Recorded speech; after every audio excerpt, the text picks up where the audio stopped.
We were starting to develop information regarding how they were establishing multiple weapons cache sites across the countryside. There was also the suitcase nukes, which were small nuclear devices that were buried, underground. This is Cold War Conversations. If you're new here, you've come to the right place to listen to unknown accounts of the Cold War.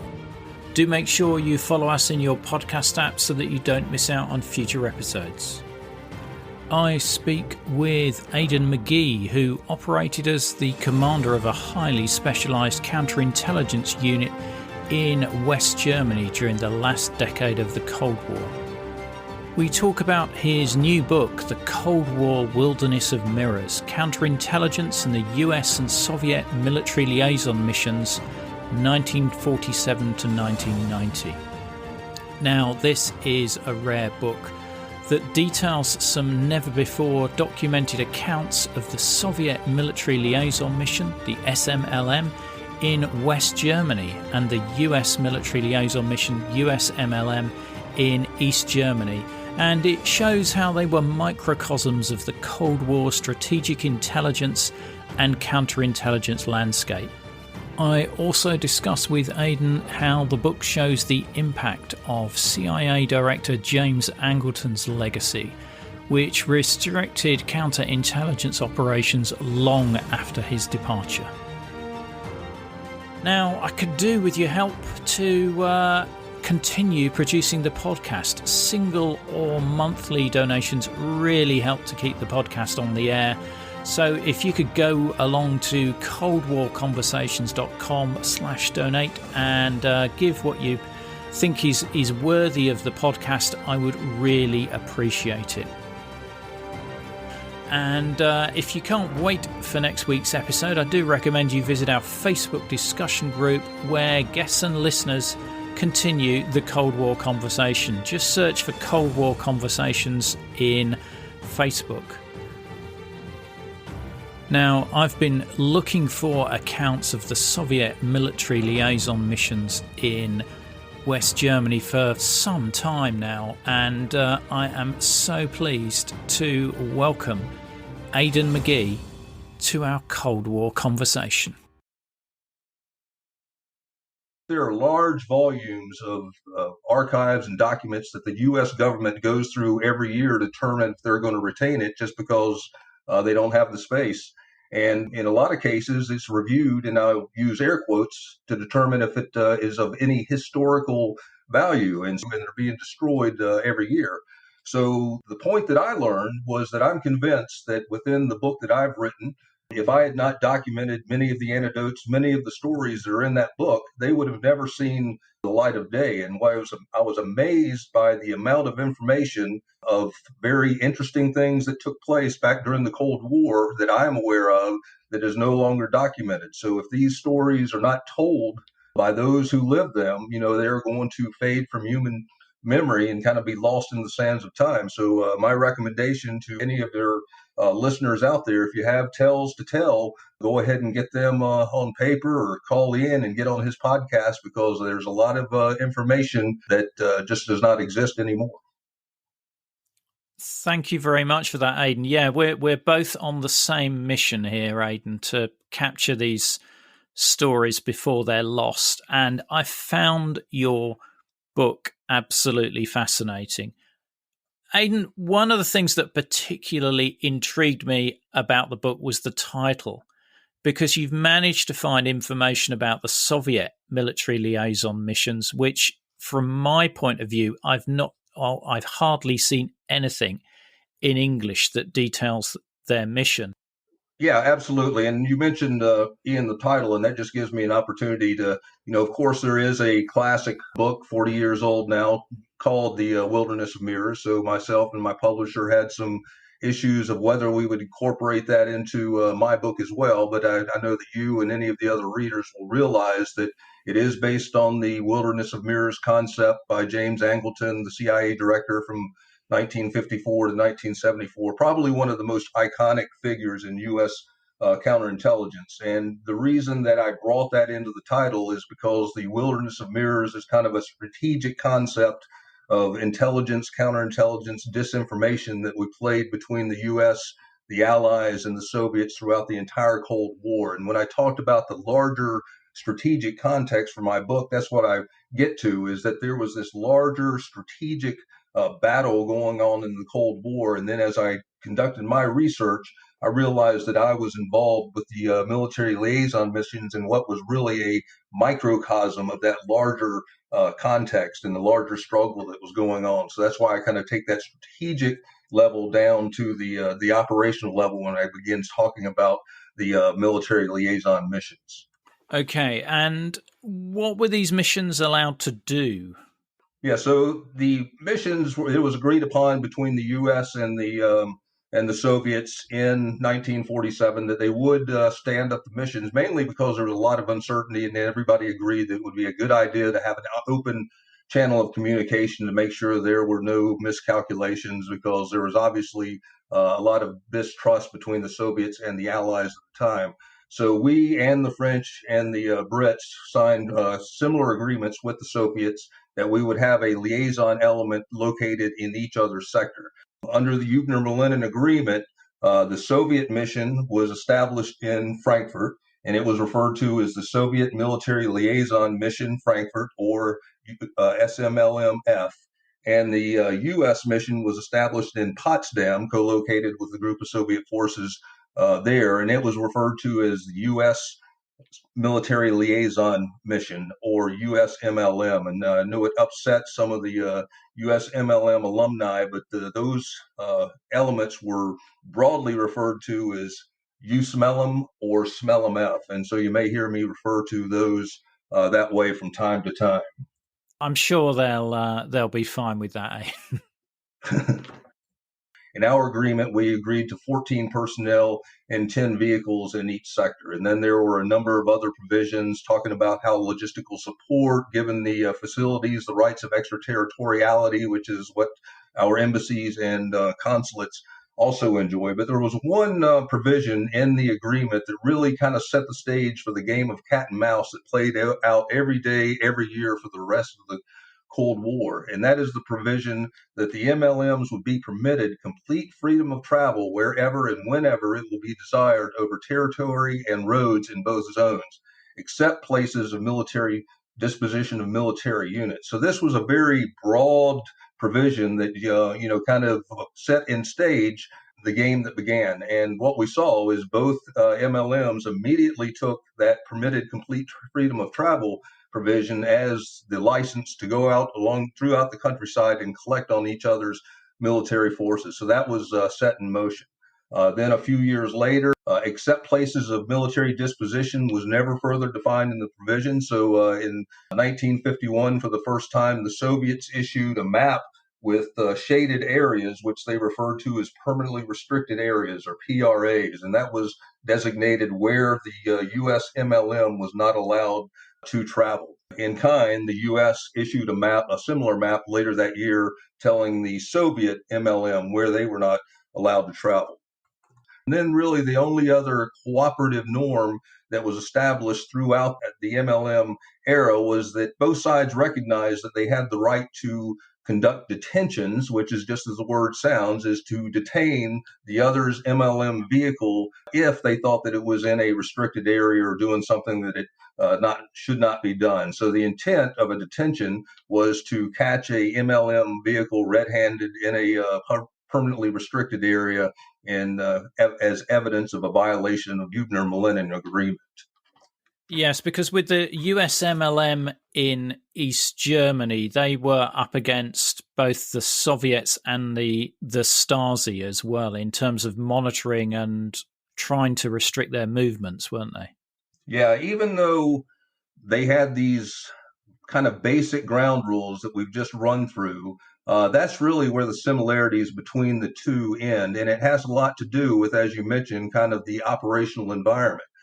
East Germany was a very target-rich environment. 20 Soviet divisions, 6 East German divisions, and they treated East Germany as just one big maneuver training area. Whereas in the U.S. sector, we kind of respected the rights of the West Germans. We only had 4 divisions at the height of the occupation, and most of the training our military did was in training facilities near the garrison locations, or there were 3 large training facilities, 2 of which were in the U.S. sector at Grafenwehr and Hohenfels, West Germany. Whereas the USMLM were able to kind of recon all over the countryside looking for military activity. The activity of military interest for the Soviets was pretty well contained on those training sites, and quite frankly, they could probably find out what units were training when by looking in the Stars and Stripes newspaper. So it was quite a different environment, and that kind of established the different operating models that the 2 MLMs had. One key issue was, or one key factor in how the operating models developed, was that shortly after establishing the MLM in Potsdam, the U.S. also established in the late 40s a very robust support facility in West Berlin. So in addition to the 14 personnel that were permanently accredited, they had an additional 56 personnel in West Germany. So basically that 14-person element was really a 70-person element, and they were able to quite liberally exchange accreditation papers, exchange tour vehicles. So they had a complete rotation of tours going through the area. So they were able to do up to 3 or 4 tours at a time, doing 2-day, 3-day, 4-day tours all over East Germany. So they developed into a massive intelligence collection and production team. They were probably, if not the most prolific UMIT collection capability in the DoD in the U.S. They were one of the most prolific. In contrast, the Soviets maintained their 14 personnel on that island there in Frankfurt. If you look at the area of the U.S. sector, Frankfurt is relatively to the west of the sector, whereas the main training areas are to the east of the sector. So when they would go out on tours, and they didn't tour that actively, they would go out maybe 1 tour per day, 5 days a week. And their standard touring pattern was that they would drive 3 hours to the training area, spend a couple of hours looking around to see what was going on, just confirming what they'd probably already read in the Stars and Stripes, and then they'd come back to the Frankfurt area. So they were a very benign kind of collection threat in comparison to the USMLM and the East. And the kind of counterintelligence approaches to both of those reflected that operation model. Whereas we know that the Stasi, the East Germany was a surveillance state. The Stasi had, they believed, up to 1 in 5 citizens were either paid or volunteer informants, and they were primarily there to look at their fellow citizens and their co-workers. But of course, whenever they would see a USMLM vehicle on the road, they would call it in. The Stasi had a central headquarters that was dedicated to nothing but surveillance and coverage of USMLM, and through observations over the years, they did have a very capable, centrally managed surveillance system where Stasi vehicles would pick up the USMLM vehicles as soon as they crossed the Freedom Bridge, and they would try to keep surveillance of them, and they could see how the USMLM moved from region to region. The local police would also pick up surveillance and support the effort as well. So they were very concerned and tried to cover USMLM as well as they could, but USMLM developed kind of a brute force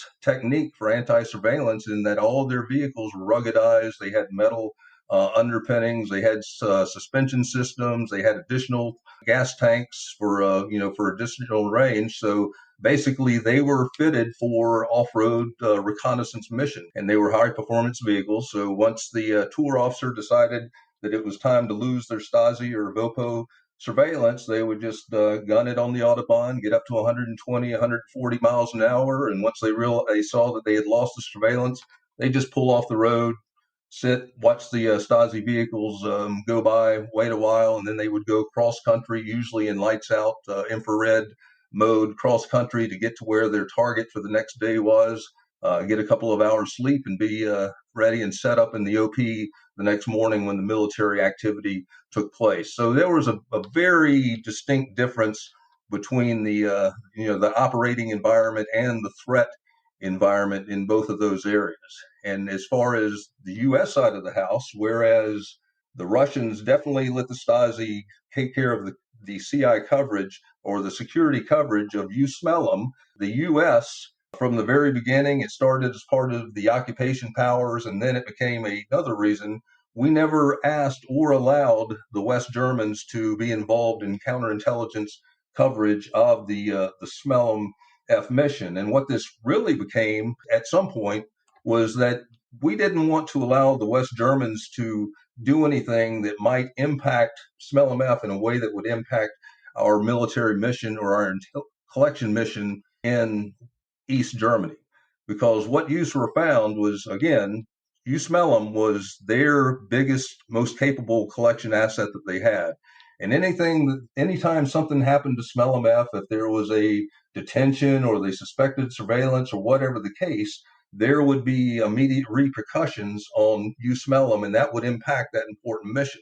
So, the U.S. position was, as long as SMLM F is a relatively benign collection threat, they're only going out on tours once a day, as long as they're not being a problem, let's don't push them too much, because if we do, then that's going to have impacts on our collection mission in the East. For example, the detentions in the U.S. sector were much, much, much lower than they were in the East. But when there was a detention of a SMLM F vehicle, you could be assured that within the next 2 to 3 days, there would be a detention of a USMLM vehicle, and it would usually be a pretty violent detention if it didn't involve a actual vehicle ramming as well. And then so for SMLM F to lose their accreditation documents for 2 of their tour officers for 10 days, that really didn't have a big impact on their, at least their tour operation mission. But for USMLM officers to lose their accreditation documents for 10 days, that would have a significant impact on their intelligence collection mission. So there was a relatively hands-off approach to SMLM F so that there was no impact on the USMLM collection mission. And as you outlined there, I mean, the counter surveillance of the US military liaison missions in East Germany were very aggressive. And there were 2 fatalities, one a French officer and another one with a US officer. Yes, and that gets to kind of the difference in the operational environment, because we talked about detention, but there were 2 other additional risks that the U.S. faced in their sector that the Soviets were never subjected to in the U.S. sector, and that was the risk of vehicle rammings and of shootings. There were a couple of cases where the East Germans began, what were technically campaigns of vehicle rammings to, kind of dissuade intelligence collection. And these were very common occurrences. And the occurrence that you talk about with the French MLM officer in 1984 was a ramming of a vehicle that killed the officer. And it wasn't until after the end of the Cold War, when Stasi documentation was disclosed, that this was a intentional ramming, and it was an intentional act to punish a French officer who they thought was being very aggressive in his reconnaissance activities.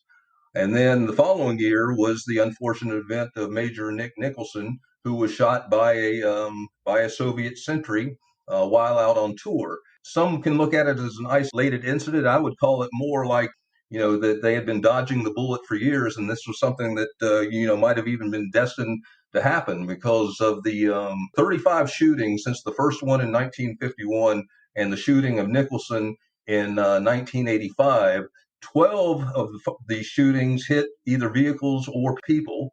14 of the shootings were known to be aimed rounds, and only 9 were clearly warning shots. So, you can see for the incidents that did involve shooting, 75% of them at least appeared to be aimed rounds. And the Soviets were always very adamant in their position that a sentry has the right to guard his post and fire on a unidentified intruder. And this was a narrative that they continually pronounced throughout the MLM era. And when you look at it, the Hubner-Millennium Agreement, which was the agreement that established the MLMs, it was based on a legitimate international agreement. So that means that anything that takes place under that agreement is legitimized and normalized under international law. So the fact that the USMLM allowed multiple rammings to occur year after year after year, allowed shootings to occur year after year after year without calling them a deal breaker and saying that this is going to,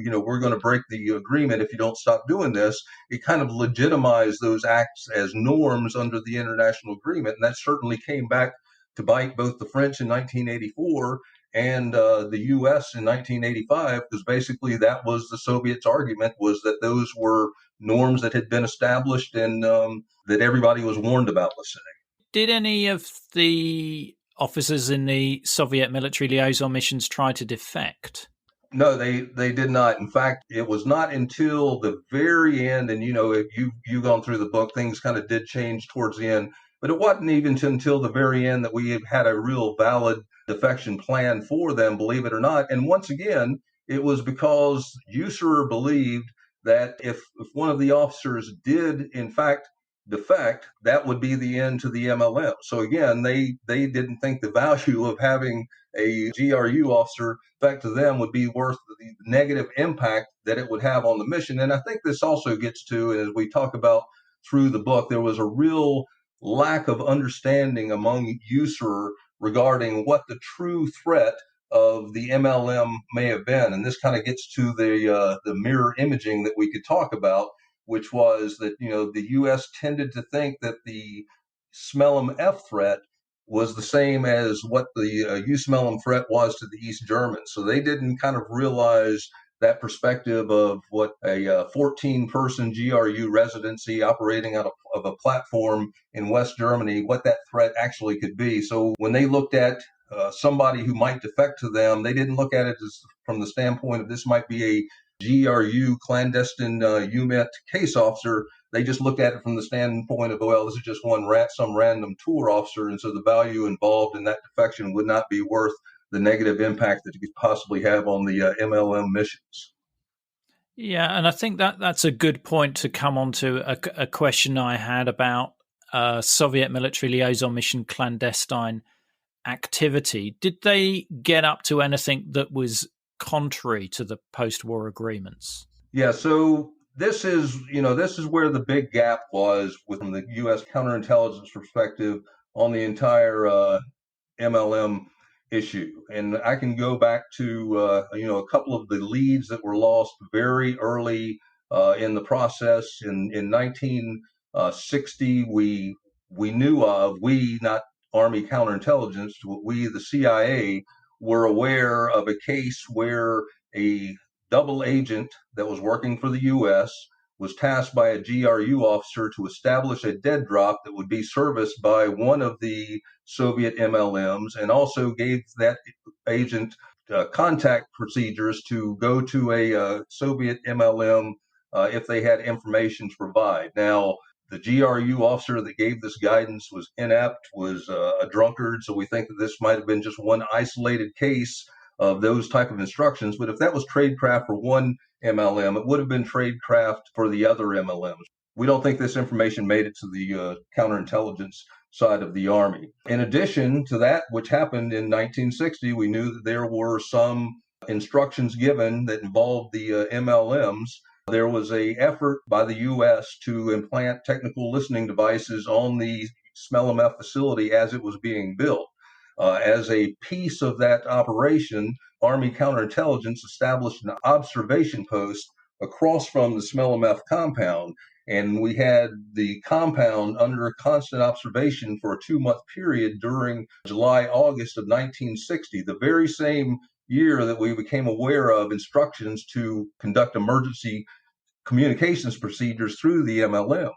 And while the agents were very focused on looking at big indicators such as, were they building any SIGINT collection capabilities? Were they digging ditches around the facilities? Really, the information that they observed that was kind of lost was the fact that people could come to the compound fairly easily, be allowed onto the compound, be greeted by a SMLM officer, taken into the secure operations facility for an amount of time, and then taken out and escorted off the facility. And of course, Army CI was not monitoring those activities that closely during that period or ever. And since we had not asked West German counterintelligence to do that.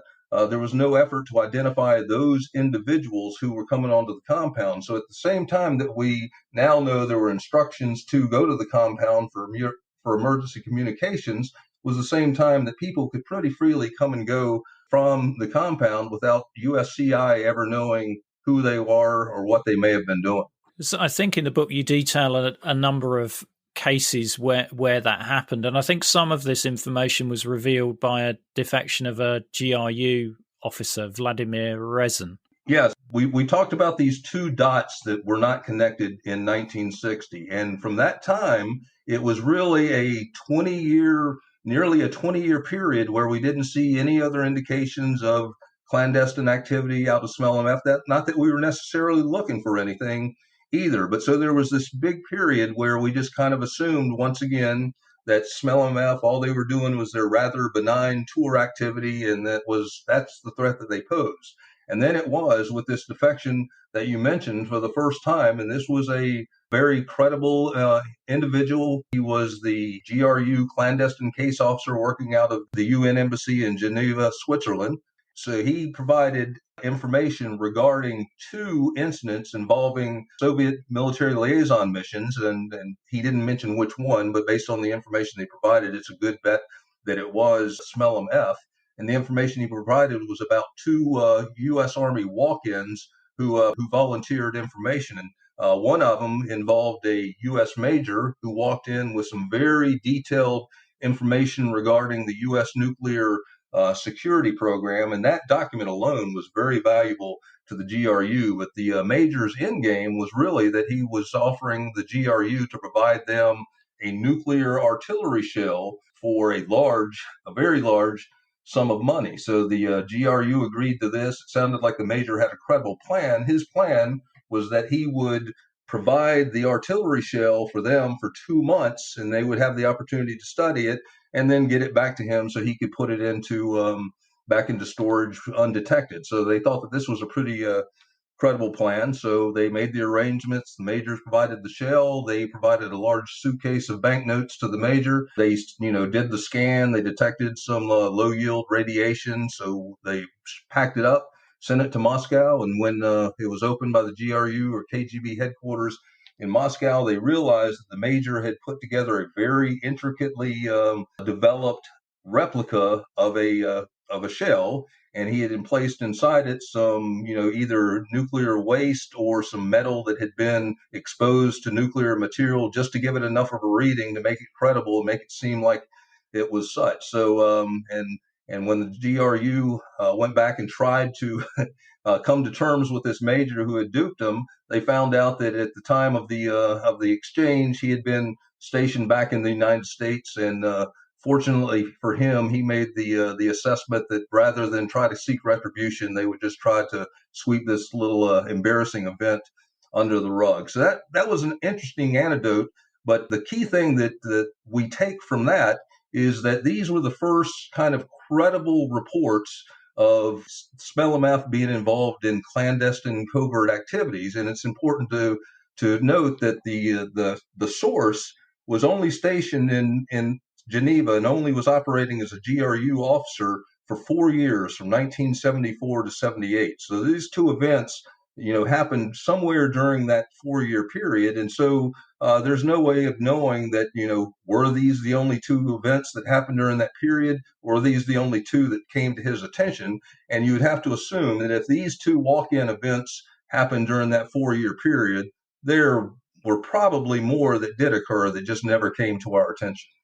Yeah, and this is just some of the incredible detail you have in this book, which I just found endlessly fascinating. I think that the story of the Stasi spy Paul Fuller, who escaped while being transported to prison, is an interesting one as well. Yeah, and I think it is too, because it kind of gets back to that information that we received in 1960, that it was GRU tradecraft that they would go to the MLMs for emergency procedures, because Fuller was a Stasi agent who had been working in the West German nuclear program for, 14 years.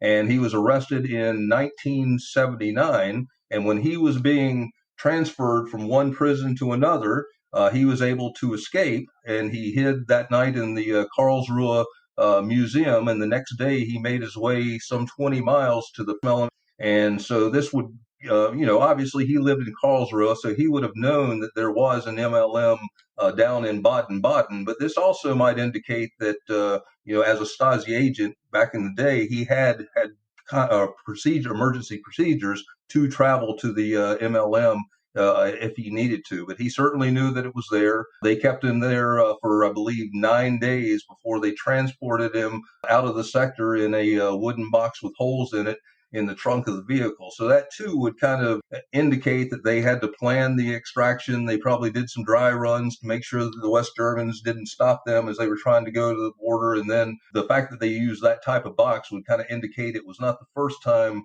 that they had done that type of operation. But again, along with the information about the two USMLM walk-ins, this was the first credible information that we had uncovered in what was kind of a 20-year blind period. And the fact is that we would not have even known about this event till well after the Cold War and the MLM era if it wasn't for the fact that Fulla left his family behind in West Germany. So a year later, he contacted the BFV and volunteered to provide information on his Stasi handlers for the opportunity of eventually making it back and being able to visit his family. So again, had it not been for that, that incident would have not been known either during the MLM era.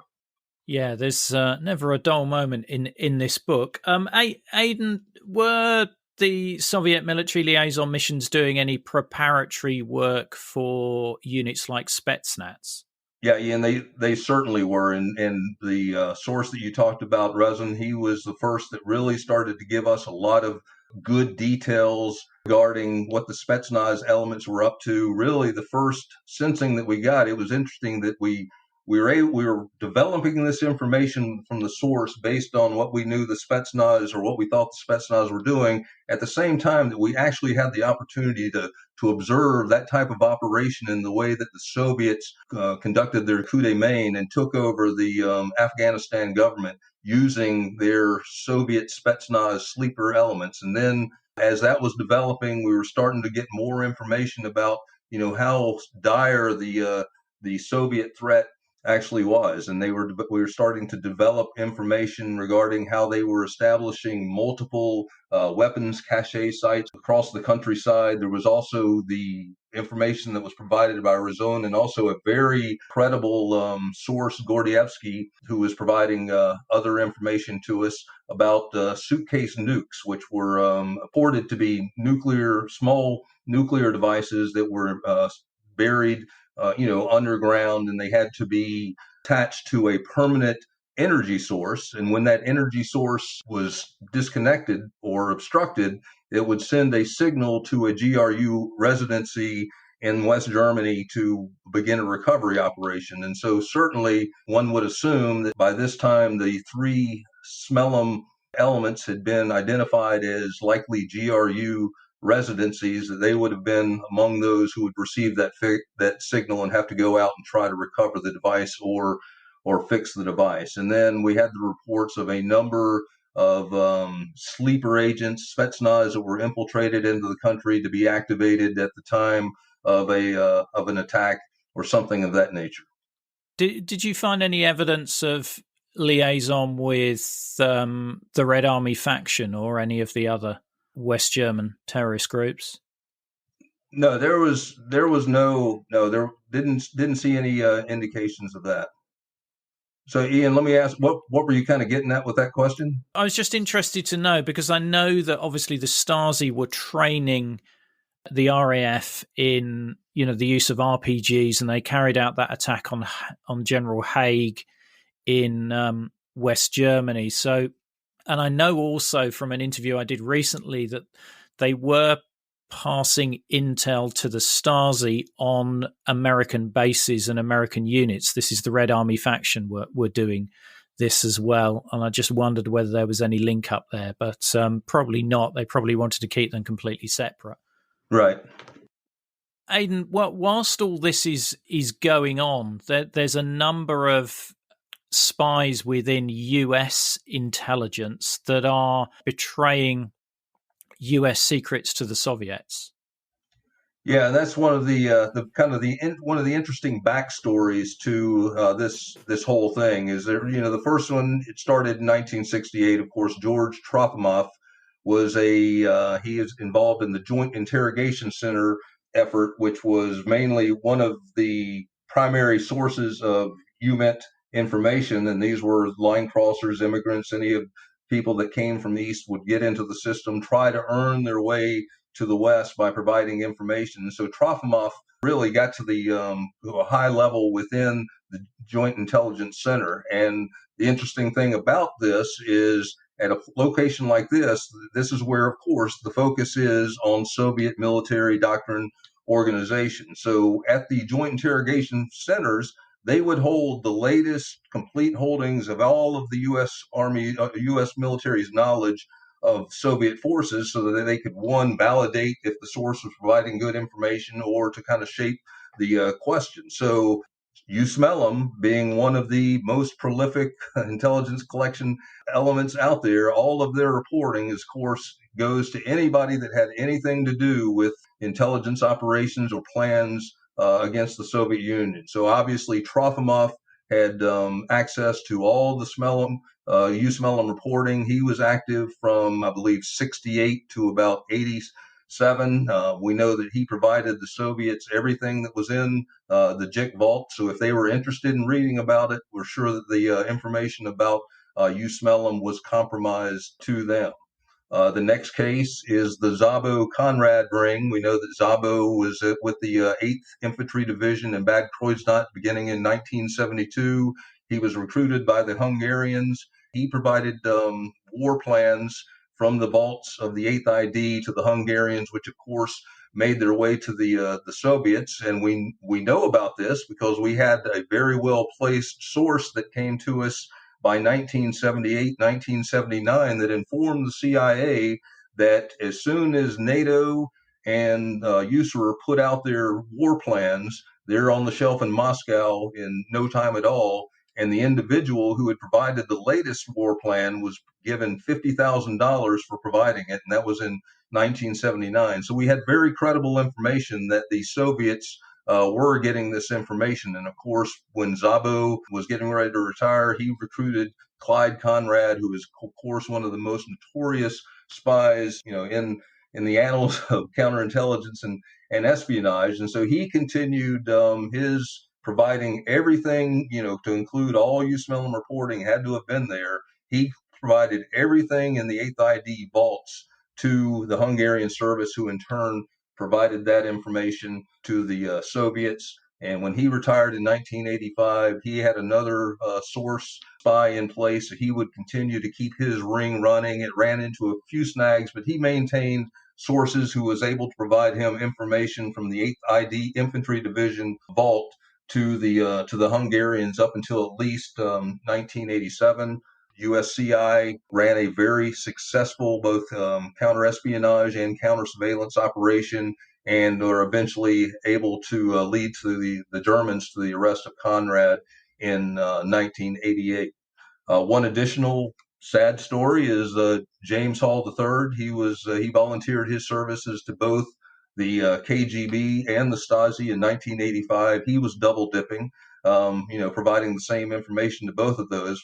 But really, in addition to Conrad, Hall was providing some very, very sensitive information that, if you talk about two guys that would have tipped the balance had the Cold War gone hot, Conrad and Hall were the two that were providing information that truly could have and probably would have been decisive in how that conflict went. But one other anecdotal piece that applies to Hall is he was part of an analyst crosstalk group that was meeting in Berlin, and this is where local analysts would get together and kind of pass their information to Q intelligence and things like that. And so in early 1984, the USMLM, they had one of their collection coups where they took advantage of some drunk Soviet soldiers on New Year's Eve, and they were able to get inside one of their latest modified tanks and actually get pictures and details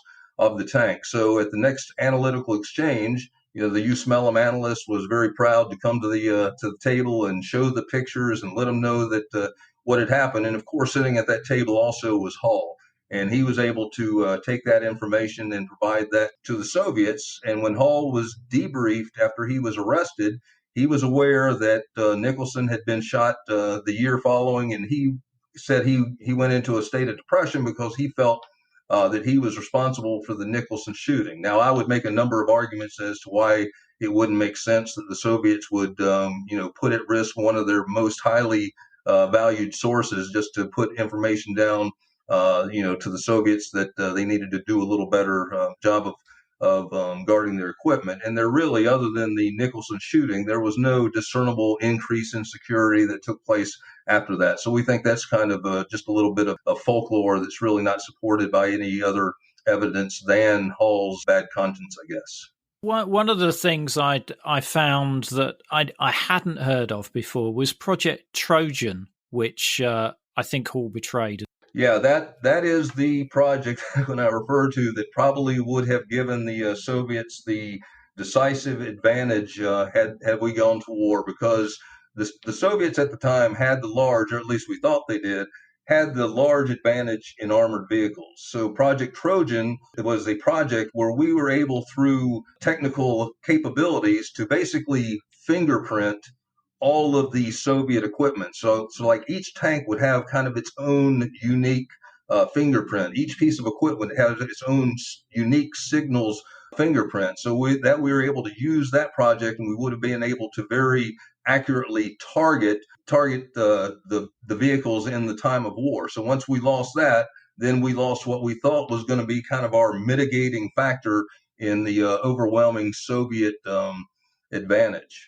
And, just to talk, when we talk about how severely damaging both Hall and Conrad were, when we talk about Conrad, when he was, there were some unfortunate events that we had to turn that case over to the West Germans, but they were glad to convict him. And he was even given the death penalty, which is very rare, as you know, in West German courts. But the judge at the court said that based on the information that Conrad had compromised to the Soviets, if there had been a war, NATO would have very quickly been given the option to either capitulate or turn West Germany into a nuclear battlefield. That's how severely damaged we were by the information that Conrad provided to the Soviets.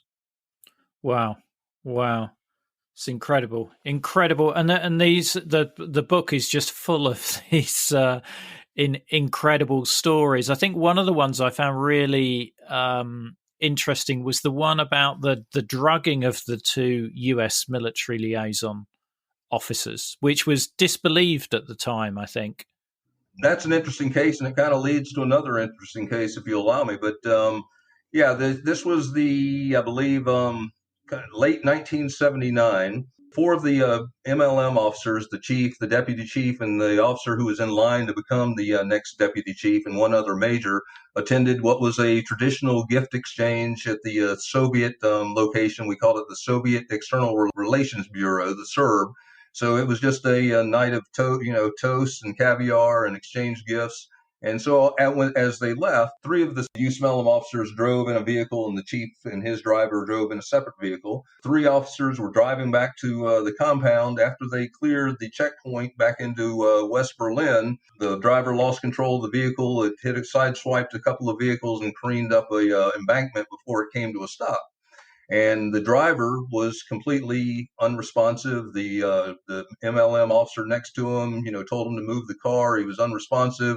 So the other officer came around, pulled him out, moved the car to a safe location. And then he too, the officer that moved the car the second time, he too became incapacitated. So, they were in West Berlin. The MPs showed up. They had vodka on their breath. There were broken bottles in the vehicle. So they were charged with DUI, driving under the influence of alcohol. But, they contended that there's no way that the shots they had could have had that impact, and they were convinced that they were drugged. In fact, both of the officers took a drug test following the event, and they were both to have found to have had compounds that they were not prescribed or didn't ingest. One of them was kind of indicative of the type of things that you would use to be drugged. But this is another case where the overwhelming evidence was that they were driving under the influence. If you're familiar with the Uniform Code of Military Justice, that gives commanders a vehicle to very quickly impose justice and make a determination on guilt or non-guilt. So these two officers were very quickly found guilty of DUI and quietly sent out of the area and sent away. And obviously, the U.S. had made this a larger issue and opened an investigation into whether or not they were, in fact, drugged. It would have been a significant international issue and probably brought visibility on the MLMs that might have brought them to an end or at least impacted their mission. So again, it was in everybody's interest to kind of ensure that this little thing goes away. And then it was not until long after the Cold War was over, 2 years ago, that documents came from the Stasi files, which were signed by a Stasi officer saying that on that night, our friends had completed the mission of discrediting these officers, and they have now been sent away. So that document would tend to justify that these officers were in fact drugged. However, people that were at the MLM at the time, they contend that they think that the two officers were in fact intoxicated and correctly charged with DUI. But the Stasi, being the ever advantageous element that they are, just saw that they had the opportunity to take credit for an event that had some good outcomes for them. So they doctored the documentation, saying that taking credit for something that had happened. So obviously the officers credit, they're going to go to their grave saying that they know that they were drugged. But the issue is still under debate, but it is a very interesting one, and it just kind of goes to show the tangled web that we did have with the MLMs.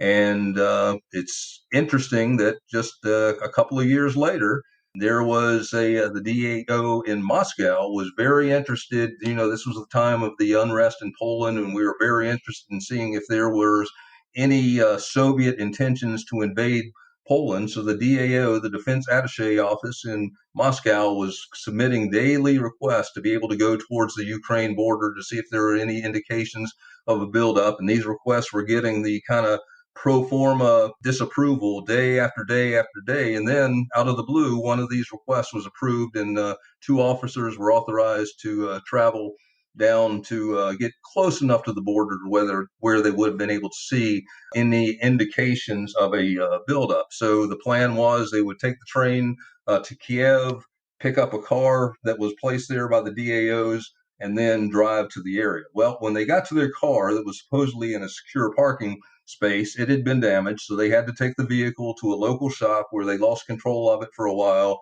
And then once they got the vehicle back, they traveled to the hotel in their kind of target location, and they were followed by a suspicious blue car. And that just as they got to the hotel, the vehicle started having mechanical problems, but they made it. So what they didn't kind of realize or at least they didn't think about when they were planning this adventure, was that according to the Orthodox calendar, this was New Year's Eve, even though it was the 13th of January. So when they got to the hotel, there was a very festive atmosphere. So they took the advantage of being able to, mingle with the locals. And after a couple of drinks, a couple of nice looking Ukrainian women showed up. One thing happened to another. One of the defense attachés was drugged and incapacitated. Another was found in a hotel room. KGB bussed in. He was having a tryst with one of the ladies, and then he was confronted with the uncomfortable facts that, he was a U.S. Army officer, married, trusted not to get into these type of situations, and that he was going to become the middle of an international incident. So the next morning, the two officers tried to kind of sneak out, found that their car wasn't working. So they came back to the hotel to let their embassy know that they would not be, that they were marooned for the day. And so interestingly, as the officers came back into the hotel, one of the officers who, oh, by the way, I should have mentioned, both of these officers had been previously stationed at USMLM. One of the officers noticed by the elevator an individual who had been the chief of the Soviet External Relations Branch when he was stationed at USMLM. He was in civilian clothes, so he went over, introduced, said hi. Well, obviously, he was recognized, and the GRU officer said, "Well, why don't we meet for dinner?" So they arranged to meet for dinner, and they did. So when the defense attaché was waiting at the table, the GRU officer came in. They exchanged pleasantries. The GRU officer sat down, lit a cigarette, and of course the local the waiter reminded him that there was no smoking inside. But he's a GRU officer in Ukraine. He can smoke wherever he wants, but that wasn't the issue. So he talked to the DAO officer and said, "Well, let's go take a walk." And then the conversation very quickly came to the events of the previous night. And the GRU officer, who had a pretty good relationship with this officer when they were together at USMLM, said, "Hey, look, I can make sure that your bosses never hear about this." And obviously that was the recruitment effort, but the USMLM officer rightly refused the offer. And, he then, when he returned to the Moscow residence, he told his story, and he was out of the country within 2 days. And kind of the irony, or the interesting part of this, is that officer, that USMLM officer, was in the process of being vetted for a advisor role for the U.S. Vice President George H.W. Bush. So it would all factors would indicate that the KGB was aware that this individual was going to be in a very high position. So they orchestrated this honeypot entrapment type of recruitment effort to try to recruit him. So while the Soviets didn't show a great propensity to try to recruit individuals when they were at USMLM, obviously they kept files on these individuals and identified, things, exploitable traits within them. And they must have identified that, during their time with him at USMLM, that this might be the kind of guy who would be susceptible to this type of blackmail and exploitation effort. And so just kind of an interesting tie between that event and this other one. And it also was released in the press by the New York Times, and then it was reputed by TASS, the Russian press agency. So they talked about the drugging event that actually did take place. So it was basically confirmed in a leak from the State Department to the press, so that the drugging did take place. And interestingly, in the article, it said this was the first identified drugging event involving U.S. government officials and the Soviets since the event that took place in 1968 in Moldova. So obviously, they didn't have any visibility or understanding of the event that had taken place in late 1979 that could have also been a drugging event. Incredible stories. I mean, that one is almost like an episode of The Americans or something like that, with, the possibility of this guy, being close to the president as well. One of the chapters I did find, one of the many chapters that I did find interesting was you had a section on US counterintelligence where you detail some of the Soviet penetration agents who are in the FBI and the CIA. And I think listeners will be familiar with some of those names, Robert Hansen and Aldrich Ames. But I think one of the areas that I wasn't necessarily aware of was this KGB Colonel Yachenko and his defection or non-defection. Yeah, Yachenko, he was an interesting case, and this kind of gets back to one of the themes that you will find in the book. And you talk about some of the original players, with there was James Angleton, who came up with the deception theory, the wilderness of mirrors theory, and there were a couple of key defectors who kind of reinforced his notion of this Soviet grand strategy. And he became convinced that every defector or would-be defector was a Soviet provocation effort. And this technically kind of shut down U.S. CI and UMET operations for a large part until the mid-'70s and well into the the 80s. And then, so we basically did not receive defectors during a very long period. And this defector, Yachenko, who was a KGB officer who defected, I believe, to the Rome embassy and then was flown to the United States, he was the first defector that we had in a really valid GRU or KGB defector in about a 20-year period. So our processes for handling these type cases were not the best. But interestingly, the individual who greeted this defector at the airport, who obviously had some interest in talking with him to make sure that he wasn't aware of too many spies in the U.S., was Aldrich Ames. He was the CIA case officer who was assigned to begin the CIA portion of the interrogations of Yachenko. And Yachenko, for all intents and purposes, appeared to be a very valid source. He was providing information that led to the arrest of a couple of spies. He identified some areas of compromised operations that we were very aware of. So he was giving very credible information at the time. But interestingly, all the information that he was providing was, of course, going to Aldrich Ames, which is, of course, going back to the Soviets. So any of the information that he was providing the U.S. intel was immediately making its way back to the Soviets. And then also, once Robert Hansen, near the same time, he began once again working for the Soviets. He, too, was on the FBI side of handling Yachenko. So he, too, was providing information from the debriefs to the Soviets. But the FBI and CIA handlers of Yachenko made a couple of missteps. Again, they hadn't been too good at this. Yachenko, one of his objectives of defecting was that he wanted to rekindle a relationship that he had with who was the wife of a Russian diplomat now stationed in Canada. The CIA arranged for him to try to re-meet her. She called him a traitor. This kind of upset him. So eventually, Yachenko had second thoughts, walked away from his CIA handler at a lunch one day and walked to the Russian embassy. And a couple of days later, there was a big, the press was called in, and Yachenko gave this story that, of course, U.S. intelligence knew was not the truth, that somebody splashed some liquid on him when he was in Rome, and he was whisked away to a safe house somewhere in Virginia and interrogated, and that he did not voluntarily provide any information. So he had redefected back to the Soviets. And it's interesting that one of the sources that the FBI was running in D.C.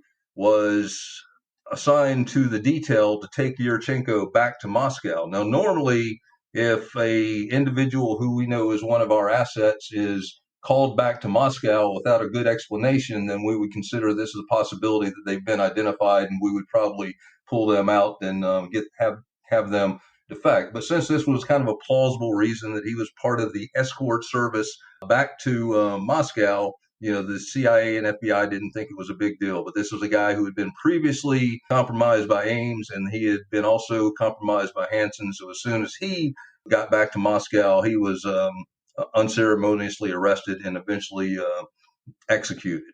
So when Yachenko got back to Moscow, obviously Ames and Hansen had provided all the information back to the Soviets. So they knew that at one point he had been a legitimate defector who was providing good, credible information to the U.S. and that he had just had a change of heart. But the Soviets, we believe, knew that they could not let it be known that they knew that he was not a valid defector and punish him, because then that might make us wonder, well, what sources in the U.S. is perhaps giving them information to lead them to this conclusion.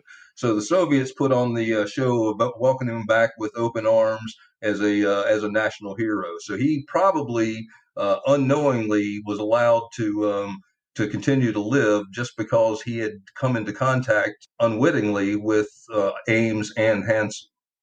Another incredible and complex story, that one. But it's obviously clear to the CIA or to the US counterintelligence that there's a leak, there's a major leak. Yeah, so beginning probably around, Ames made his big dump of a large number of sources to the KGB around June of 19 85. And one of the reasons, according to Ames, what he said he was doing, he originally made a deal with the KGB, and he was going to feed them source information that they already knew about and get paid for really not providing them any information. But then when Johnny Walker was arrested earlier in that year, Ames was not convinced that it was Walker's wife who turned him in. Ames was convinced that it was a source, a U.S. source in Russia that must have provided the information that led to Walker's arrest. So at that point, Ames became committed to compromising as many of our high-level assets as he possibly could so that they would get swept up and executed before they had a chance to identify him. So he it was incredibly damaging, the sources that he provided. I mentioned the one source in 1978, 79 that told us that the Russians were receiving the NATO op plans as soon as they were being published. Well, that source who provided that most credible information and also told us that it was going to the Hungarian intelligence service, was one of the sources that Ames compromised and was later arrested and executed. By the end of 1985, when all of these spies were being rolled up, the CIA and the FBI to some degree realized that there was a serious problem. But for reasons that we kind of go into in the book, there was not the sense of urgency that you would expect when you know that you have this type of a mole somewhere in your organization. So the CIA really didn't, put the time and effort into this type of operation that you would think that they would. They stood up a task force that only consisted of, I think, 2 full-time and 1 part-time analyst agents to investigate the issue. But Ames was very concerned because of kind of the haphazard manner in the way that the Soviets were rolling up these spies and having them killed, because it was obvious to the U.S. intelligence that, hey, there is a big problem. So Ames was stationed to Rome. He used the same trick that he used to compromise information the first time around. Was he established a credible communications channel with a Russian agent under the ruse that he was vetting that agent for recruitment. And so he made contact, and he insisted on meeting his case officer to find out why it was that the Soviets had so haphazardly rolled up all these sources that he had compromised in a manner that obviously pointed towards somebody high in the CIA Russian department. So he was able to get a meeting with his KGB case officer, and he was told that, the bad news is that this information went directly to Gorbachev, who was very upset about it, and he demanded that all these agents be rolled up. But don't worry, we have a plan for you. And this kind of all goes back to the Wilderness of Mirrors, Angleton, what his fears were about how the Soviets would have moles and assets within the intelligence service, and they would use those individuals not only to provide information, but they would also use them to feed information to kind of disinform the intelligence service, lead them away. If they're getting towards one of their assets, provide information that would lead them away. And so we saw this in a number of cases throughout the Cold War. And this is another one where they put a plan into place to very deliberately lead the analysts away from Ames. So they provided a number of support sources, provided information. A couple of sources said that the information was provided by one of the spies that had been arrested based on Yachenko's information. Also, they said that some of the information was collected through a telephone tap at the CIA headquarters. They even had some of the agents who were compromised by Ames, who had not been killed, they were able to keep alive and continue to interrogate. They had those agents contact their agent handlers in the CIA, let them know that they were still alive, but just that they needed to lay low because of all the arrests. So the KGB kept feeding false information to the CIA, which continued to lead them away from Ames. So this kept their resources, tied up for 6-7 years, where they really just had this unsuccessful investigation into to Ames. And then, kind of the very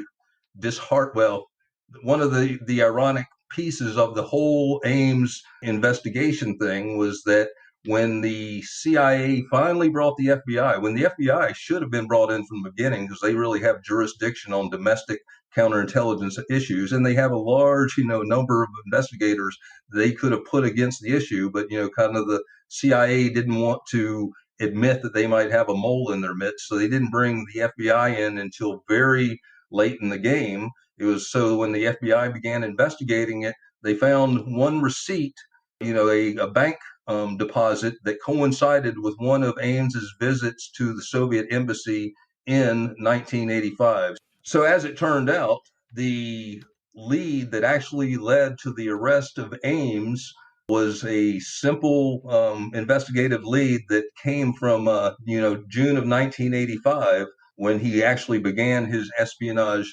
And when the CIA did the after action report on what were the causes, how did this happen, what they identified was that after the Angleton years, where he had basically shut down the CIA from being able to accept defectors, there was kind of a anti-Angleton orthodoxy that developed in the CIA where counterintelligence was not a big thing. It wasn't where the up-and-comers would go anymore. They were having their budget slashed. So the report basically said that kind of the environment that allowed an Ames to operate, because Ames did not use very good tradecraft. He was not a intelligent guy. He was a drunkard.